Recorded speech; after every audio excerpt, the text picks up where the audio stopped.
Terima kasih Anda masih bersama kami di Kompas Petang, saya Cynthia Rompas. Saudara Menteri Kelautan dan Perikanan Sakti Wahyu Trenggono merespon soal dugaan pelanggaran pidana dalam pembangunan pagar laut ilegal bersertifikat di Tangerang, Banten.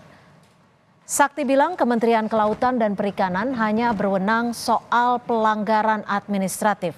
Sementara soal penanganan pelanggaran hukum pagar laut ilegal bersertifikat di kawasan pesisir Tangerang, Banten, dirinya menyerahkan kepada polisi. Sakti menambahkan kewenangan yang dapat dilakukan oleh instansinya sudah diatur dalam pasal 49 Undang-Undang Tenaga Kerja tahun 2020. ATR tentu kita akan melakukan penelitian atau penyelidikan. Kemarin ada 2 orang yang mengaku ya dari kelompok nelayan Pantura yang sudah disidik, tapi kan belum memenuhi unsur gitu loh. Artinya hukum karena kewenangan kita di administratif ya. Nanti kalau hukum itu adanya di kepolisian. Oke, Nah, baik. ya gitu. Beda ya. Agak beda. Ini administratif denda. Administratif itu di kita. Kalau yang misalnya kaitannya dengan soal pidana atau hukum yang lain sesuai dengan pasal 49B Undang-Undang Cipta Kerja nanti ke Kapolri. Boyamin Saiman mewakili Lembaga Pengawasan dan Pengawalan Penegakan Hukum Indonesia LP3HI menggugat pra-peradilan melawan Kementerian Kelautan dan Perikanan karena tak kunjung menetapkan tersangka dalam kasus pagar laut ilegal di perairan Tangerang. Gugatan telah didaftarkan ke PN Jakarta Pusat. Boyamin menyebut alasan mengajukan gugatan salah satunya kepada KKP untuk mendesak KKP segera menyelesaikan penyidikan dan menetapkan tersangka pagar laut ilegal. Ini jengkel terhadap Kementerian KKP yang mana penyidikan dilakukan tanpa menetapkan tersangka. Jadi alasan pertama itu. Yang kedua, mereka malah memberikan tenggat waktu 20 hari untuk menunggu yang terduga pelaku muncul. Ya mana bisa itu yang terduga pelaku malah lari dan menghilangkan barang bukti malahan itu. Untuk memaksa tanda kutip penyidik Kementerian Kelautan dan Perikanan untuk segera menuntaskan perkara ini, maka kita gugat pra-peradilan supaya cepat menetapkan tersangka, membawa ke pengadilan dan diketahui siapa pelaku atau orang yang melakukan pemagaran atau yang menyuruh melakukan atau membiayai. Menko Bidang Infrastruktur dan Pembangunan Kewilayahan Agus Harimurti Yudhoyono mengaku tidak mendapatkan laporan soal sertifikasi luar garis pantai saat dirinya menjabat sebagai Menteri ATR BPN pada Februari 2024 lalu. Saat ditanya wartawan soal dugaan pemilik HGB pagar laut di Tangerang tersebut adalah satu grup dengan konglomerat Aguan, maksud kami, AHY meminta publik bersabar sambil menunggu proses investigasi yang dilakukan Kementerian ATR BPN. Ketika itu saya tidak mendapat laporan apa-apa. Ya, sekali lagi yang kita ketahui ternyata itu sudah ada HGB-nya yang kita sedang kita investigasi dan diinvestigasi oleh Kementerian ATR BPN. Ada keterkaitan dari pemilik HGB ini, ternyata dia satu grup sama Aguan Group, itu benar atau enggak sih? Ya, nanti kita tunggu hasilnya ya. Kita tunggu hasilnya. Saya juga akan ikuti terus apa yang sedang dilakukan oleh teman-teman di ATR BPN. Ombudsman RI menelusuri dugaan maladministrasi dalam penerbitan sertifikat HGB dan SHM di atas laut di Kabupaten Tangerang, Banten.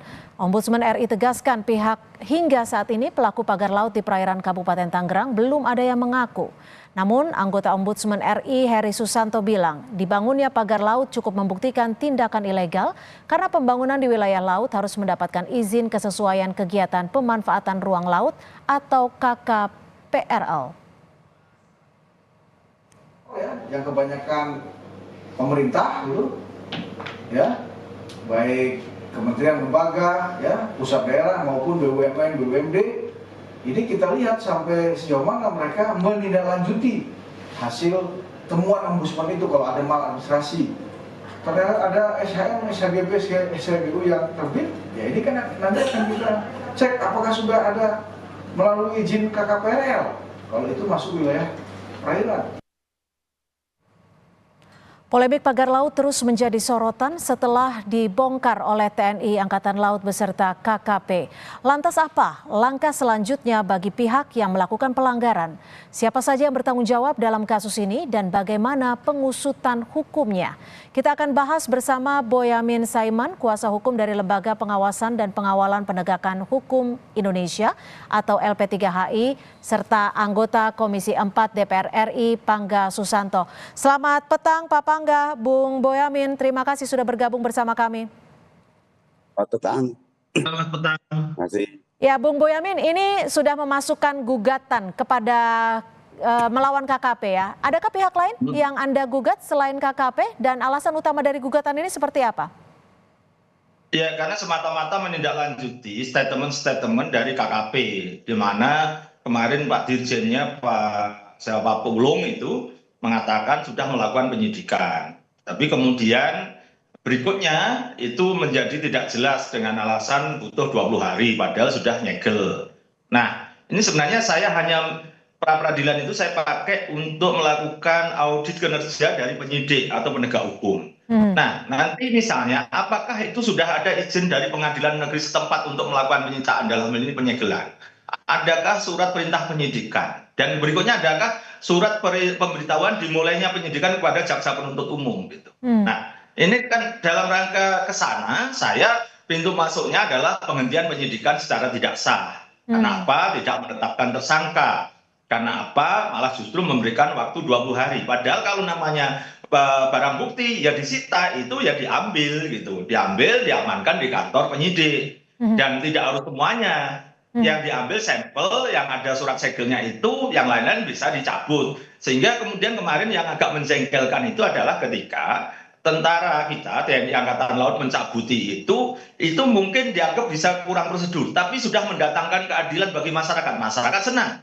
Yang penting itu kan substansi keadilan gitu. Ya. Justru dari KKP bahkan Pak Menteri sendiri mengatakan itu tindakan ilegal, itu menghilangkan barang bukti. Dari mana pemahamannya Menteri yang menurut saya belepotan terus terang aja, maka daripada saya jengkel, ini saya selama ini menggunakan sarana pra-peradilan untuk mengaudit kinerja gitu. Oke, tapi gini Bung Boyamin, Menteri KKP Pak Trenggono itu juga menyebutkan bahwa diserahkan ke polisi berdasarkan aturan Undang-Undang Cipta Kerja.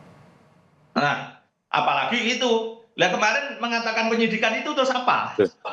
Itu jadinya yang sungguh bahasa saya ini jadi belepotannya di situ gitu. Setelah melakukan penyegelan, meminta keterangan orang dan orang itu katanya dalam penyidikan itu. Bahkan ini ternyata bisa jadi orang-orang itu tidak mengakui sekarang itu. Kan hanya berdasar mereka pengakuan yang melakukan pemagaran. Tapi bisa jadi itu mereka hanya menjual bambu, tidak melakukan pemagaran. Nah, ini kan belum ketemu, hanya berkutat di situ. Maka saya membantu negara Republik Indonesia dengan cara membuka pra-peradilan ini supaya membuat makin terang dan makin punya kewenangan siapa. Kalau saya ke KKP tetap punya kewenangan karena ada Undang-Undang Kelautan di situ pasal 73, barang siapa melakukan kegiatan di laut itu tanpa izin maka kena ancaman 3 tahun dan denda 500 juta. Nah, penyidik itu bisa TNI Angkatan Laut, bisa PPNS. Lah PPNS kan ada di kelautan juga sebenarnya kalau memang mau bersungguh-sungguh gitu. Tapi ya, ditahan sampai di situ Bung Boyamin. Saya coba ke Pak Pangga. Karena ini kewenangan polisi. Lah ngapain kemarin menjadi tindakan yang belepotan? Justru saya menggugat pra-peradilan ini menolong KKP dari kesalahan-kesalahan itu gitu. Baik, kami tangkap. Saya ke Pak Pangga. Pak Pangga, kalau ini dilihatnya jadi melempar gitu ya. Siapa sih sebenarnya yang paling berwenang untuk menangani kasus ataupun menyidik kasus ini? Ya dari Komisi 4 ingin mengetahui fakta lapangan tadi itu. Oleh karena itu kami dipimpin oleh Ketua Komisi Bu Titi dan kami unsur pimpinan ada 2 orang serta para poksi langsung meninjau lapangan di pesisir pantai itu dan masuk sampai ke pagar-pagar itu. Memang faktanya di situ sebagian sudah dicabut tapi sebagian juga masih ada pagar-pagar itu. Nah setelah itu baru kami rapat koordinasi dengan Menteri KKP, dengan Menteri ATR, BPN, dengan Menteri Lingkungan Hidup, ada Gubernur, ada Panglima dan Ya. jajarannya. Dan kita dari Komisi 4 ingin mendengarkan sebenarnya pendapat dari para pemangku kepentingan itu. Salah satunya misalnya dari dari ATR BPN, Menteri Pak Nusron ya. Itu memang ketentuannya memang tidak boleh itu. Oke, kami paham sampai di situ. Tapi sekarang kan bukan hanya soal pembongkaran lagi, tapi bagaimana mengusut siapa yang bertanggung jawab terhadap kasus ini. Lalu siapa yang paling berwenang untuk penanganan kasus ini? Siapa? Ya, kalau masalah ini kan masing-masing punya ini, masing-masing punya kewenangan ya. Jadi kalau kewenangan misalnya ATR BPN itu kewenangannya bisa mencabut itu HGU atau apa itu karena berusia 5 tahun. Kalau sudah 5 tahun itu menjadi kewenangan pengadilan. Oke, ini kan Menteri ATR sudah mencabut sebagian yang memang dibuktikan bahwa melanggar prosedur dan material. Lalu ininya bagaimana Pak Pangga untuk Ya, pidananya sendiri? Pelanggaran semuanya itu, ya kan? Ya harus ke ranah hukum. Ranah hukum itu, apakah tadi melalui penyidikan dari pegawai negeri sipil yang ada di kementerian ATR atau KKP? Ya kalau itu mungkin KKP ya. KKP, jadi pelanggaran terhadap pengkaplingan dari laut misalnya kan. Itu kan sudah jelas melanggar hukum. Nah itu kan kewenangan KKP untuk menyelidiki ini. Kalau polisi Dan bagaimana Pak Pangga? Gimana? Kalau polisi bagaimana seperti yang disampaikan oleh Menteri Trenggono? Ya polisi juga bagian dari penegakan hukum toh. Bisa saja dari situ polisi juga sebagai penyidik ya. Tapi nggak tahu apa bisa tumpang tindih dalam hal penyidikan ya kan. Itu kan menjadi pembagian tugas lah dari. Tapi prinsipnya kan dua-duanya bisa. Bung Boyamin, kalau melihat kasus ini siapa yang harus di depan terlebih dahulu? Polisikah atau KKP yang di depan? Ya karena KKP sudah melakukan kegiatan, sudah meriksa orang, 2 orang kan, terus kemudian sudah melakukan penyegelan ya KKP diselesaikan dulu. Karena misalnya kayak jasa keuangan OJK itu kan polisi juga kewenangan, tapi kalau OJK sudah menangani ya sudah penyidik istilahnya di kepolisian itu ada Korwas BPNS, jadi mengkoordinasikan dan mengawasi penyidik PNS gitu. Nah itu kan sudah terang di sana gitu. Tapi kalau tadi Pak Trenggono misalnya mengangkat bendera putih itu menyerahkan polisi ya tidak apa-apa, berarti tutup buku di Kementerian KKP dan diserahkan ke polisi yang bersifat lebih umum, karena bisa ada pelanggaran yang lain-lain nantinya selain tentang pasal 73, 75 Undang-Undang Kelautan misalnya, karena sebenarnya Kementerian Perikanan ini dan Kelautan Perikanan ini lebih banyak porsinya kepada perikanan. Orang memancing atau istilahnya orang melaut lah, nelayan kapal besar melaut tidak ada izin, tidak membayar PNBP, maka itu dikenakan sanksi denda, tidak boleh melaut lagi misalnya. Itu sebenarnya lebih ke sana karena kementerian sifatnya administratif, mengatur regulasi di mana itu berkaitan dengan orang melakukan kegiatan perikanan yang tanpa izin. Karena apa? Izin itu macam-macam, pendapatan negara bukan pajak gitu. Jadi itu sebenarnya silahkan aja kalau memang KKP angkat bendera putih serahkan kepada kepolisian. Tapi menurut saya sekarang saya gugat KKP artinya itu yang berwenang bahwa KKP. Dan KKP nyatanya sudah melakukan tindakan-tindakan awal. Bahkan level saya sudah upaya paksa yaitu penyegelan. Tapi saya ragu penyegelan itu, penyitaan itu apakah sudah izin pengadilan negeri setempat atau belum. Rasanya bisa jadi belum. Ini kan banyak hal yang salah prosedur dan juga bisa salah kewenangan nanti malahan. Maka daripada berpolemik saya bawa ke pengadilan. Oke, Pak Pangga, kalau ada dugaan ada konglomerat besar di belakang kasus ini, inilah yang membuat publik begitu pesimis penanganan kasus ini bisa diusut sampai tuntas. Bagaimana Komisi 4 DPR RI melihat ini dan apa yang harus dilakukan? Ya, dari keterangan-keterangan tadi kan masing-masing instansi kan memberikan pernyataannya ya kan. Ya, dari Komisi 4 akan mengawal ini. bagaimana penyelesaiannya dan komitmen dari masing-masing kementerian dan institusi itu. Terkait dengan penyidikan ya tadi disampaikan, ya bisa Polri, bisa PPNS gitu kan, penyidik pegawai negeri, tapi yang jelas harus ada koordinasi dari instansi-instansi itu. Gitu. Pengawasannya akan seperti apa nanti dari Komisi 4? Ya, pengawasannya sampai seberapa itu nanti yang terduga secara hukum ya, dan tersangka secara hukum, katakanlah kalau sampai sana ya kan, termasuk siapa saja yang terlibat di dalam kegiatan pelanggaran hukum ini kan gitu. Pak Pangga, menurut Komisi 4 sendiri ini kan kasus ini sebenarnya sudah berjalan begitu lama tanpa kita mengetahui siapa yang bertanggung jawab terhadap kasus ini. Meskipun Presiden sudah bergerak awal untuk membongkar. Lalu bagaimana sikap lanjutan dari Presiden sebaiknya untuk menurut Komisi 4? Ya kalau dari Presiden kan ini diselesaikan secara tuntas. Gitu kan. Sehingga semua instansi di bawah Presiden itu bergerak kan gitu.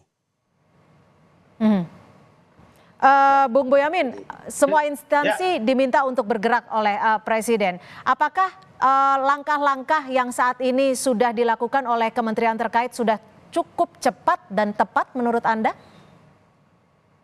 Sangat belum, karena ini kan termasuk ada hal selain pagar laut, ada isu HGB, hak guna bangunan di lahan laut.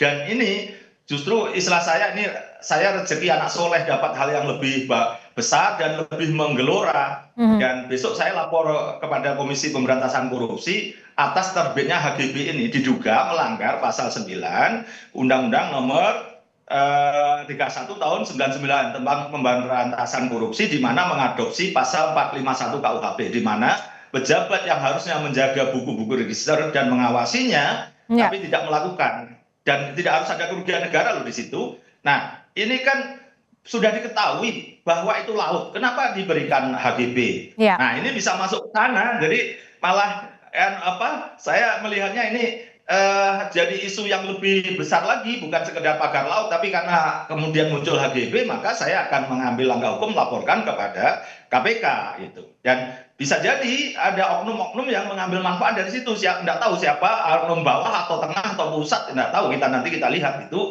Paling tidak pintu masuknya berdasarkan pasal 9 Undang-Undang Pemberantasan Korupsi, di mana pejabat yang harusnya menjaga register dan segala macam, ini kan dalilnya tahun 82 katanya ada warkah letter C, letter D. Tapi kan ketika ini di pensertifikatan hanya dimulai tahun 2 jadi tahun 2023. Toh ada konsultannya yang mengukur laut. Baik. Gitu kan? Baik, kami tangkap Bung Boyamin. Nanti yang justru bisa menjadi melebar dan membesar isu ini, dan saya tangkap, besok saya laporan KPK masih. Baik, kami akan nantikan informasi dari Anda selanjutnya, akan melaporkan ke pihak KPK. Terima kasih Bung Boyamin Saiman, kuasa hukum dari LP3HI, dan juga Pak Pangga Susanto, anggota DPR dari Komisi 4 DPR RI. Terima kasih, selamat sore.